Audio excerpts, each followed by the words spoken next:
Estamos de volta, Vida e Saúde, hoje falando sobre como você pode ter uma mente mais forte. Dr. Douglas Matos conosco, ele também é psiquiatra. Dr. César tá feliz porque ele não é só psiquiatra, ele é médico, ele é teólogo e pós-graduado em psiquiatria, ajudando a gente hoje, né, Dr. César? É muito bom, ele tem muita experiência e o importante é que ele é um médico assim, que trabalha com todas as dimensões do ser humano, né? O físico, emocional, o social e o espiritual. Isso é muito importante. A gente vai continuar aqui falando sobre como você também pode desenvolver uma mente mais forte e eu quero a sua participação. Manda aqui pra gente usando o QR Code do Vida e Saúde, vamos trazer aqui na tela? Aqui, ó. Quando ele chega, esse código chega aqui, você pode apontar a câmera do seu celular para ele e você é direcionado direto para o nosso WhatsApp. Mas se você prefere digitar, anota aí o nosso contato, que é 12 98266 0004. Eu quero saber o seguinte, você faz alguma coisa para cuidar da sua mente? Como é que você faz isso? Você tem algum cuidado especial, algum filtro especial, algum hábito que você adotou especificamente para proteger, para fortalecer, para cuidar da sua mente? Chegaram algumas interações que eu já quero trazer aqui. Olha, a primeira é do Paulo Farias. Ele diz o seguinte: eu me fortaleço na vida espiritual quando eu oro e leio a palavra de Deus e sempre gostei de fazer exercícios também. Tá valendo? Tá fortalecendo a mente, Dr. Douglas? Demais, demais. A atividade física é essencial. Quando eu avalio os hábitos naturais, o adelante, né, aquele que a gente brinca, que a escritora Ellen White descreveu, todos os hábitos eles têm um propósito: fortalecer o cérebro, fortalecer as nossas sinapses, né, fortalecer as nossas emoções. E o exercício físico não fica atrás. A pessoa que pratica exercício físico, ele tem hormônios da serotonina, da endorfina, dopamina, tudo que joga na corrente sanguínea, e tudo isso protege as suas emoções. Então protege o seu coração, músculo, mas também trabalha com as suas emoções. Se você for ver, vai trabalhar. Se você for avaliar a água, 85% do cérebro é água. Então a primeira coisa que acontece com o cérebro desidratado é depressão e ansiedade. Então aí você vai para o sono, serotonina de novo, GH e vários hormônios que são assim necessários para o restabelecimento de uma mente saudável. Tudo vai influenciar. Tudo, cada um desses elementos naturais e detalhe, eles são de graça. Isso é muito legal. Ó, vamos ver o que diz a Iane aqui, mais uma participação aqui no Vida e Saúde hoje. Eu tenho cuidado da minha mente lendo a palavra de Deus e selecionando as amizades para que eu tenha boas companhias e influências positivas. Dr. César, a Iane, né? Iane, tá de parabéns, né não? Com certeza, você sabe que tem estudos que mostram que a leitura e a meditação no texto bíblico fortalece realmente a mente. Sabe uma das razões por que isso acontece? Porque a Bíblia, ela traça o caminho da verdade, ela faz o contraste da verdade com o erro, né? Ela mostra, você vê que os personagens bíblicos amados, vamos dizer assim, queridinhos de Deus e tal, vamos dizer na linguagem popular, a Bíblia mostra as besteiras que eles fizeram. Ou seja, Deus não bota panos quentes, né, nas pessoas que eram do povo dele só porque fizeram coisas erradas e tal. Então, ou seja, a Bíblia é a verdade. Então, quando a gente está em contato com a verdade, a nossa mente vai sendo curada, porque a verdade vai acabando com as nossas mentiras, né? Então, é um grande espelho a leitura bíblica, ela me ajuda a me compreender, né? Agora, a Iane está tomando uma decisão muito interessante, que é o cuidado com as companhias. Essa semana eu ouvindo uma mídia aí secular, tratando do caso do Robinho, polêmica aí, né? E os comentaristas ali estavam dizendo, né? Será que ele vacilou por causa de má companhia? A Iane tá esperta e ela entendeu que os amigos podem ajudá-la ou atrapalhá-la na caminhada da vida, né, doutor? Podem corromper. Alguns estudos mostram que você, quando se aproxima de pessoas que fazem certos tipos de comportamento, você vai imitar os comportamentos. Pessoas que fumam, que bebem, que praticam hábitos que não são saudáveis, você vai acabar cometendo os mesmos hábitos, né? Por isso a Bíblia alerta, as más companhias corrompem os bons costumes. Então é o momento da gente repensar as amizades mesmo. Eu quero trazer aqui agora essa questão das crenças centrais que vocês trouxeram aqui, Dr. Douglas e Dr. César. Como é que seria possível reconstruir essas crenças centrais sobre nós mesmos? Não sei quem quer falar primeiro, Dr. Douglas? Sim, posso falar. Um primeiro aspecto que a gente tem que se lembrar sempre é o autoconhecimento. Eu gosto de um texto bíblico que logo que Adão e Eva pecaram, Gênesis 3:7, se não me engano, diz que os olhos se abriram e eles viram a sua real condição. Paulo também alerta em Coríntios, examine-se, conheça. A gente tem que se conhecer. E o autoconhecimento é super importante para a gente saber quem a gente é. Porque quando a gente se conhece, a gente sabe aonde a gente pode prosseguir. Isso é muito importante, esse autoconhecimento. Conhecer as suas limitações, né? Não dar passo acima do que você pode dar. O Dr. César já comentou aqui. Às vezes a gente estabelece metas impossíveis, né? Aí eu quero ler 20 livros esse ano, mas você nunca leu nada, então comece com um. Né? Aí eu quero perder 30 quilos na academia, eu quero fazer esse projeto, comece pequeno. Né? No reino de Deus, tudo começa pequeno e termina maravilhoso. Então é hora da gente repensar isso. Então, se eu identifiquei que algumas crenças centrais estão ali, Dr. César, roubando o meu potencial, eu posso, de repente, começar a pensar nesse autoconhecimento, ou seja, isso aí vai trazer um diagnóstico, né? E também posso começar a fazer o quê para reconstruí-las? Vamos pensar de que crença central que nós estamos falando aqui não são crenças religiosas, né? Isso. Não são doutrinas. Crença central em psicologia, em psiquiatria, é aquela maneira habitual da pessoa pensar, ou seja, é o que está estruturado na cabeça dela, que ela trouxe lá da infância para a vida adulta. É a lente com que a pessoa interage com a realidade. Então, por exemplo, a menina que foi criada num ambiente de família, em que a mãe era nervosa, frustrada com seu casamento, com o casamento dela, e essa menina, com 5 aninhos, com 6, com 8, com 9, com 10, escutava a mãe vez ou outra frustrada com o marido. Não sei porque casei com o teu pai. Homem é tudo igual. Homem não presta. Meu Deus, onde é que eu estava com a cabeça e tal? Então, vai entrando na cabeça da menina uma crença. Homem é perigoso, homem faz mulher sofrer, né? Os homens são todos iguais. Vai entrando isso como se fossem verdades absolutas, mas não são verdades absolutas. Eram verdades no sofrimento daquela mãe. Então, qual é a verdade absoluta nessa questão? Todos os homens não prestam? Não, alguns não prestam, mas outros prestam.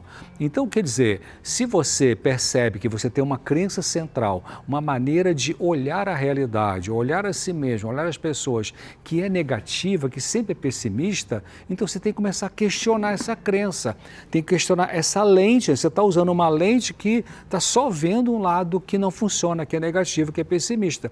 Então, você detecta que tem essa crença, essa maneira de pensar negativa, e você vai escolher, eu quero continuar pensando assim ou não. Nem todo mundo vai ter essa habilidade, essa facilidade, Dr. Douglas. Eu aqui estou me colocando aqui nessa posição e pensando, talvez eu ia precisar de um psicólogo aí para me ajudar nessa recolocação, Dr. César. Eu acredito que, eu sempre tenho dito aqui o seguinte, né, como psiquiatra, eu acredito que a cruz são 2 paus, então tem certas coisas na nossa vida, o pau vertical da cruz, tem coisa na nossa vida que é entre você e Deus, ponto final. Nem sua esposa, nem seu marido, nem seu pai, você e Deus. Mas tem um pau horizontal. Deus usa pessoas para ajudar pessoas. Mas comece falando com Deus. Então, se você começa a se abrir para Deus em oração de forma perseverante, não é 1, 2, 3 orações só e achar que vai resolver tudo. Tem que orar bastante sobre isso. Né? Senhor, o que está de errado na minha cabeça? O que eu estou pensando errado? E aí Deus vai começar a responder.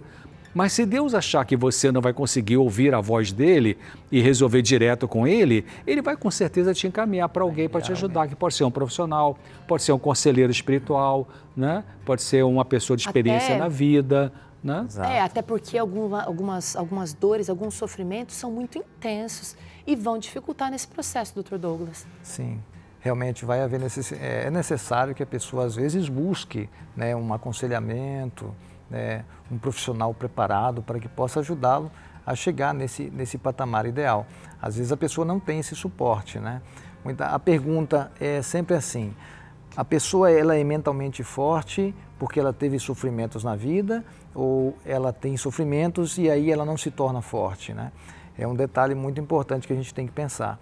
Muitas vezes o sofrimento ou esses transtornos que a gente passa na vida, eles não são realmente positivos muitas vezes, quase que nenhum deles, né? Os estudos mostram que pessoas que passam por sofrimentos, traumas, problemas familiares, violência familiar, por exemplo, e outros afins, como por exemplo, holocausto, guerras, adversidades na vida, né? Há um encurtamento do telômero, por exemplo, né? As pessoas que vivenciam essas situações de estresse constantemente, eles têm esse encurtamento.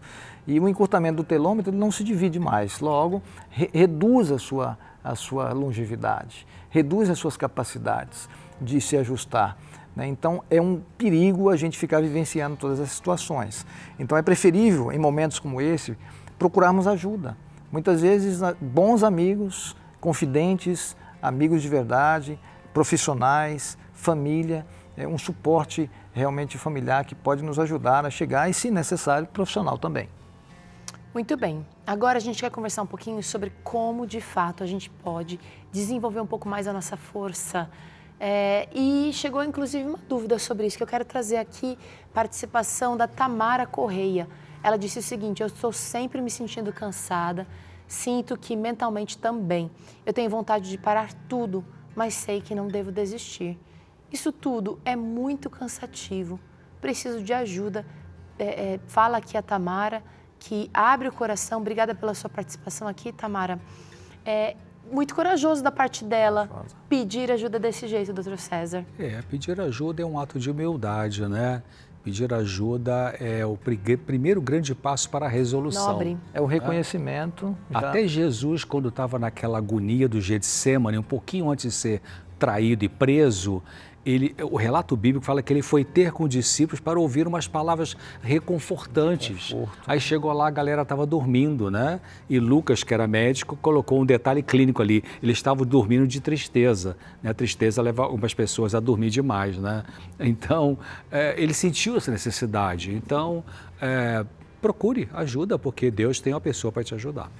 Tamara, a gente vai trazer algumas dicas aqui para você e para todo mundo nos assistindo. Eu queria que você levasse a sério e levasse isso com Deus também. Pare de se rejeitar, é uma dica bem pontual e é fácil falar, difícil fazer, doutor Douglas. Difícil, né? Como a gente veio colocando aqui, muitas vezes já tem uma bagagem no passado que trouxe a gente a essa situação.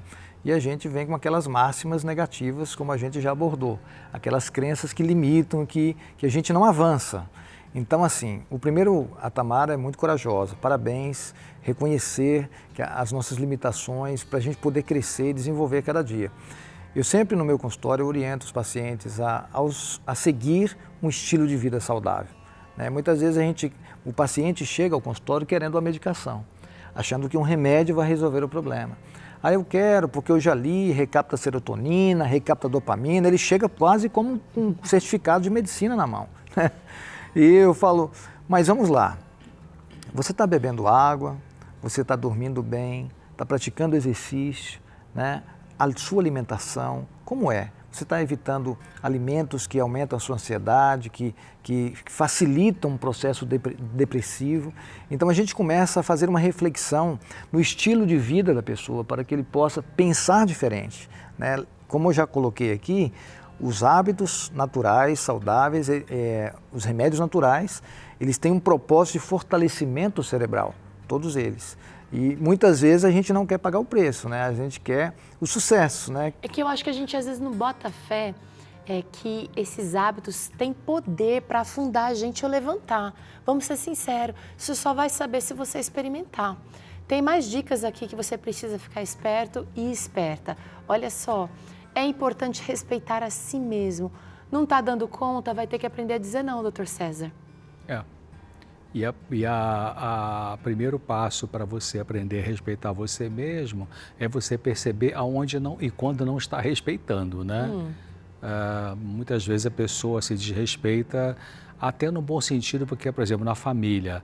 Então, ela que tem certas esposas, né, que tem o marido, tem os filhos, o marido trabalha fora também e tal, ela trabalha fora também, chega em casa cansada, mas ela vai ter que fazer jantar, dar banho nas crianças, vai ter que já comprar, fazer com o mercado, tudo isso.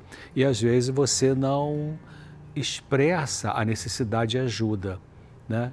Então, você não está respeitando você, não está respeitando o seu limite, você não está olhando para si e pensar que você é uma pessoa no meio de um time, né? Você não é o time inteiro.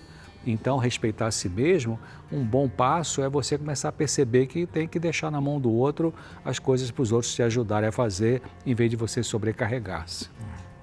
Olha, essa outra aí vai confrontar uma que a gente trouxe no blog anterior. É importante parar de sentir pena de si.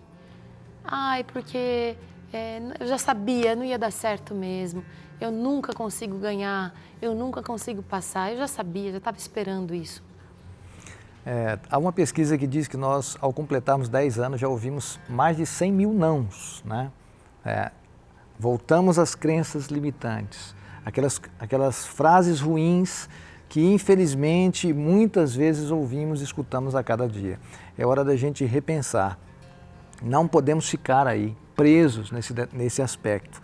Nós temos que prosseguir. Não importa as circunstâncias que tenhamos passado no passado, sempre é possível a gente dar a volta por cima, né? Buscar, né? Quando o mundo diz que você não pode, você vai que você vai conseguir.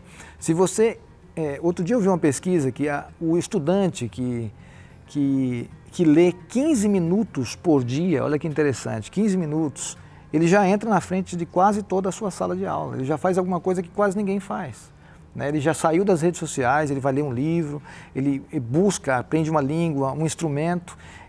Que potencial que ele vai ter, que desenvolvimento. Fora que esses atributos, como por exemplo, eu gosto muito de piano, né? De vez em quando eu me atrevo a tocar. E desenvolve essas capacidades cerebrais, essas sinapses. A gente usa os dois lados, vai aprender uma língua nova, vai aprender um instrumento, vai crescer, e assim você vai cada vez mais potencializando a sua inteligência, né? A gente tem que aprender aqui na vida, infelizmente a gente recebe muitas vezes essas devolutivas negativas, mas a gente tem que dar a volta por cima. Tem a ver com o próximo ponto que a gente vai trazer aqui, olha. É preciso aprender a tolerar as emoções. Nem sempre agradáveis, Dr. Douglas, Dr. César, nem sempre queridas emoções. Saúde mental não é não ter emoções desagradáveis. Saúde mental não é não ter nunca angústia, tristeza, medo, insegurança. Não é isso. Saúde mental é quando a gente sentir uma dessas emoções desagradáveis, a gente não faz besteira, né? Não vai enfiar a cara na cachaça, não vai cheirar cocaína, não vai ficar com compulsão para isso ou para aquilo. Então, tolerar as emoções. Tem um livro de um filósofo dinamarquês, que uma das pessoas que mais estudou a angústia humana, que é o Søren Kierkegaard, ele fala, o livro chama-se Conceito de Angústia, um livro difícil de ler, pesado, filosófico, mas ele fala assim, aquele que aprendeu a lidar corretamente com a sua angústia, aprendeu o mais importante. Quer dizer, lidar com a angústia não é fácil, né? Porque a angústia dói. E a gente quer fazer um monte de coisa para acabar com a dor rapidinho, né? Seja valeriana, ou seja o alprazolam, ou a cocaína, ou sexo, ou compras, ou viagem, ou trabalho e tal. Mas tem uma passagem na Bíblia, Teru e Dr. Douglas, que Deus fala assim para o ser humano: eu não vou permitir que venha alguma angústia sobre você que você não possa suportar. Aí eu falei essa frase aqui, você de casa pode ter... Bom, mas eu já passei angústia insuportável. Mas você aguentou, Deus estava lá com você. Então, não tenha medo da dor emocional. Ela não vai ser maior do que o que Deus vai te ajudar para você superá-la. Eu me lembrei de algo aqui que é interessante. Eu comentei sobre os telômeros, né? Mas um detalhe que eu não comentei. Um outro estudo realizado na Universidade de Tel Aviv, em Israel, mostrou que os judeus sobreviventes do Holocausto, aqueles que estavam ali na região europeia, comparados aos judeus que estavam em Jerusalém, na região de Israel, eles viviam mais do que aqueles. Eles passaram, foram sobreviventes do Holocausto. E aí, por quê? Como é que essas pessoas que passaram tanta dificuldade, tanta intempérie, eles conseguiram viver mais, ter mais vida longa? E o estudo foi comprovado que eles tinham mais resiliência, determinação. Né? Vai haver dificuldade, sim, mas a gente tem que correr atrás, tem que tentar um novo método. Né? Insista, persista, não desista, que vai funcionar. Né? Necessário, muitas vezes, será que a pessoa recorra a uma orientação. E não há nada demais reconhecer isso. E pode ser, gente, que você está se perguntando, mas como que eu vou aguentar? Tá duro demais, tá difícil demais. Tem a ver com essa outra indicação ou sugestão aí.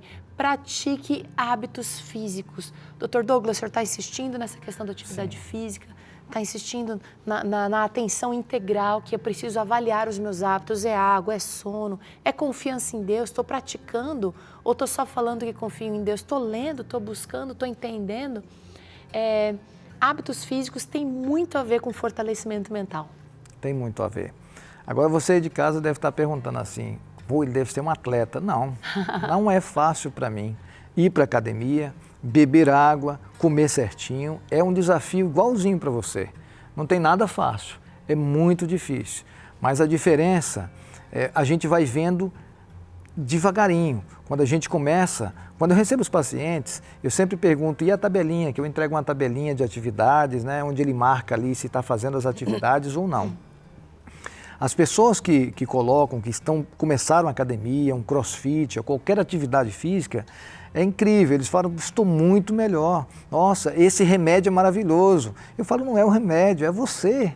Que bem. A diferença é você está fazendo a diferença nisso. Uma prova é, vamos diminuir isso, essa medicação, e você vai ver como é que você vai ficar igual, ou até melhor. Então, assim, gente, funciona. Existem inúmeros estudos comprovando isso. Né? Se a pessoa entra no site Bireme ou Lilacs, né, a base de dados de saúde, e colocar estilo de vida e saúde mental, vida espiritual. Nossa, e saúde mental, coisa. Vai encontrar muita coisa, exercício e saúde das emoções, você vai ver que maravilha, como a ciência comprova que tudo isso funciona e como isso tudo dá certo. E, gente, você sabe que acompanha a programação da Novo Tempo, sabe que a Novo Tempo está promovendo a 2ª edição da Novo Tempo Run. Olha aí, que bacana você poder colocar em prática ou começar a sua atividade física aí, de repente correndo ou caminhando com todo mundo aqui da Novo Tempo. Já pensou? Dá uma olhada nesse VT. Corra para garantir as últimas vagas! Dia 7 de abril, às 8 da manhã, no Parque da Cidade de Jacareí, São Paulo. Garanta já seu ingresso em novotempo.com/corrida e escolha entre corrida de 6 km e caminhada de 3 km.